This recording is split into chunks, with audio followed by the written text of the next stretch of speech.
Isang magandang araw mga kaibigan! Narito na naman po si Shenshen TV na magbabahagi sa inyo tungkol sa kwento ng pag-ibig. Pero kung bago ka pa lamang sa aking YouTube channel, paki-like lang po ng ating video, paki-click na rin ang subscribe button at ganon din ang bell icon para lagi kayong updated sa mga paparating ko pang mga uploads. Chapter 6. So, ano na ang latest development kay Audrey? Narinig ni Will na tanong ng kaibigan niyang si Teddy. Sakay sila ng pag-aari nitong Mercedes-Benz. Sinundo siya nito sa kanina dahil nasa talyer ang nasirang motorsiklo niya. Simula noong magbalik siya rito sa Pilipinas, ay madalas silang magkita. At sa ilang beses na yon, ay nabanggit na niya ang tungkol sa dalagang itinatangi. Ayon, in love doon sa walang kwentang lalaking yun. Napapailing niyang tugon. Nagkita nga kaming apat noong isang gabi sa isang Italian restaurant dun sa Makati. They were having dinner. And her boy, I mean the guy, invited me and my date to join them. Ayoko namang mapahiya so pinagbigyan ko na. Kibit balikat pa niyang nasabi. Ayaw mo siyang mapahiya o gusto mo lang bantayan silang dalawa? Paglalabas nito ng hinala. Well, aaminin ko. Gusto ko nga silang bantayan. I know kahit sa ibang pwesto rin naman kami umupo, hindi pa rin ako matatahimik. I'll be always looking out in their direction and check what they are doing. Hindi ba mas awkward yun? So, I might as well join them on the same table. Mukhang malakas talaga ang tama mo sa babaeng yun Imagine, you're willing to go for this desperate measure just for her. This is a very uncharacteristic of you. Di makapaniwalang lahad ni Teddy habang maingat na umu-overtake sa kaliwang bahagi ng kalsada. Kaya nga, alam kong totoo tong nararamdaman ko para sa kanya. In my whole life, I've never been this way with any other woman. Mahirap nga lang. Kung kailan ko gustong magseryoso, mukhang kumukontra pa ang pagkakataon. Offensive niyang pahayag. Hindi pa naman sila kasal At kahit mag-asawa, naghihiwalay pa. So, you still have all the chance in the world to win her. Positibong saad nito. Yeah, I know. Kaya nga nandito lang ako parati Lagi sa kanya. Sana lang alam niya yon. Iginala niya ang paningin sa labas. Nabukas sa bintana. May gagawin ka ba tonight? Tawagan mo sina Alvin. Laro tayo ng poker sa pad niya. Bigla niyang suggestion. Mababaliw lang ako sa kaiisip kapag umuwi ako ng maaga. After setting the plan with their two other friends, ay nagsuggest si Teddy na dumaan muna sila sa isang wine store upang bumili ng maiinom. Pagpasok sa loob, habang nagtitingin ng mga mamahaling alak, ay may nakita si Will na talaga namang nakapagpadilim ng kanyang paningin. Hayop ka! Sigaw niya. Sabay bigay ng malakas sa suntok. Sa walang kamalay-malay na si Todds na noong mga panahong yon ay kasalukuyang nakikipaglambingan sa kasama nitong babae. Shit! Ano bang? Natigilang bigla ang lalaki nang makita kung sino siya. Will? Halos lumuwa ang mga mata nito nang makilala siya. Ako nga. Ang kapal ng mukha mong lokohin si Audrey. Malakas na tugon niya. Ngayon ay napukaw ng atensyon ng mangilan-ngilang tao na nasa loob ng tindahan at pinapanood sila. Will, what is this all about? Singit ni Teddy na binitawan muna sandali ang napiling alak at nilapitan ang kaibigan. Who is he? Ito lang naman yung sinasabi ko sa yung walang kwentang lalaki. Nanloloko kay Audrey. Audrey? Naalarmang sabi ng babaeng kasama ni Todds. I thought iniwan mo na ang babaeng yon. Han, let me explain. Pagsubok nitong suyuin ang kasama, habang hinihimas ang tila na dislocate na pangakong saan tumama ang suntok ni Will. Subalit hindi na ito nagkaroon pa ng pagkakataon na mapakinggan matapos layasan ng babae. Ang tindi mo rin, no? Matapos halos magpakatanga sa'yo si Audrey. Lulukuhin mo lang pala siya. Patuloy ni Will. Hinawakan niya sa braso si Todds nang umakmang susundan nito ang kasama. Ano bang problema mo? Bakit ka ba nakikialam sa buhay namin? Sigaw na rin ito while breaking free from his tight grasp. Alam kong simula pa lamang ay may gusto ka na kay Audrey. Pero pasensya ka na pare. Hindi ka niya gusto.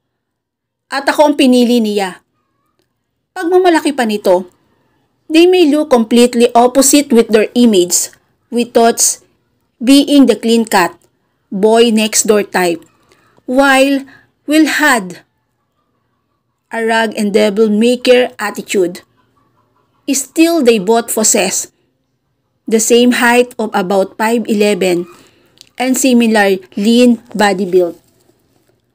Walang sali-salitang binigyan muli ng isa pang suntok ni Will, ang karibal. Tumama yon sa kaliwang mata ng hambog na lalaki. Hindi naman nagpatalo si Todds na nagbigay rin ng isang suntok na naglanding sa kanyang ilong, causing it to bleed profusely. At the intervention of Teddy and several store staff, the two were finally separated, with Will being escorted toward Teddy's car while Todds was being pacified by the manager. Minabuti ni Teddy na paandarin na lamang kaagad ang sasakyan sa pangambang makababa pa ang kaibigan at muling suguri ng kaaway. I could really kill that guy. Gigil na gigil pa ring sambit ni Will na sadyang hindi matakasan ang pagpupuyos. Huwag na huwag mo siyang magkakamaling magpakita muli kay Audrey dahil papatayin ko talaga siya. Noong hating gabing iyon ay nagising si Audrey matapos mapanaginipan si Will na involved sa isang bugbugan laban ang isang grupo ng mga lalaki na hindi niya mamukhaan. Seeing his bloodied face lying unconscious on the pavement, tremendous fear filled her entire being.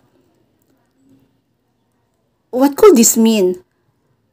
Ano na kaya ang nangyari kay Will? Bigla siyang napatayo, buhat sa kama. For a while, she even considered the idea of knocking on his door just to see how he was doing. But it occurred to her that he might currently be enjoying a wonderful moment with his latest conquest, and she definitely did not want to bother them. Feeling thirsty, she got out of the room and headed for the direction of the kitchen. Siguro, wala namang samang nangyayari sa lalaki. Sa itsura nito, mukhang kayang-kaya nitong protektahan ang sarili. Iyon ang iniisip niya na pilit nilalabanan ang mga pangamba habang iniinom ang tubig na isinalin sa baso. Subalit hindi pa man niya nauubos ang iniinom nang makarinig ng mga yabag mula sa labas ng kanyang unit. Without any hesitation, she immediately put down her glass and ran toward the door. Will, what happened to you? Bulalas niya matapos makita ang duguang ilong ng kapitbahay. Oh no! Totoo nga kayang nangyari ang panaginip ko kanina?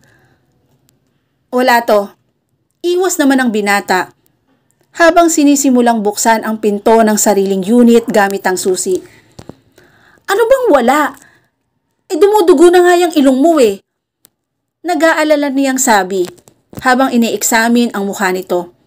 Halika nga muna at pumasok ka rito. Lilinisin ko yan. Wala sa loob na hinila niya ang kamay nito papasok sa loob ng kanyang tahanan. Nang matauhan kaagad siya, ay binawi ang kamay. Pinaupo niya ito sa sopa at sandaling iniwan ito para kumuha ng panggamot. Ano ba kasing nangyari sa'yo? Napaaway ka ba? Tanong niya, matapos bumalik dala ang medicine kit. Wala lang. May nakita kasi akong isang walang kwentang tao eh. Tiimbagang nasagot ng kausap habang pinupunasan niya ang dugong umaagos mula sa ilong nito. Kung walang kwenta naman palang taong yon, bakit pinatulan mo pa? Hindi ko napigilan ang sarili ko eh. Nagdilim ang paningin ko. Ano bang ginawa niya sa'yo? Nahuli ko kasi siyang pinagtataksilan niya, ang babaeng mahal ko. Tugon nito habang nakatitig ng diretso sa kanyang mga mata. Hearing his word, biglang natigilan si Audrey. She could feel the intensity of his gaze. Kaya hindi niya malaman kung paano magre-react. Hindi mo ba gustong malaman kung sino ang babaeng minamahal ko? Looking up, uncomfortably at him, she finally managed to utter. Sino? Walang salitang siniil ni Will ang halik ang kanyang mga labi. Labis mang nabigla sa naging aksyon na yon ng kapitbahay. Hindi nagtagal, ay nahanap niya ang sarili na unti-unti na ring sinasagot yon, hanggang sa matauhan siya. Full of remorse for what she had done, humiwalay siya kaagad sa lalaki. Ilang sandali ring namayani ang nakakabinging katahimikan hanggang sa basagin yun ni Will. I saw Todd a while ago with another girl. Pagtatapat nito, hindi ko napigilan ang sarili ko. Nasaktan ko siya. And this is what he gave to me. Audrey stared at him, full of disbelief. Hindi totoo yan. Sinasabi mo lang yan dahil gusto mo siyang sirain. Kilala ko si Todds.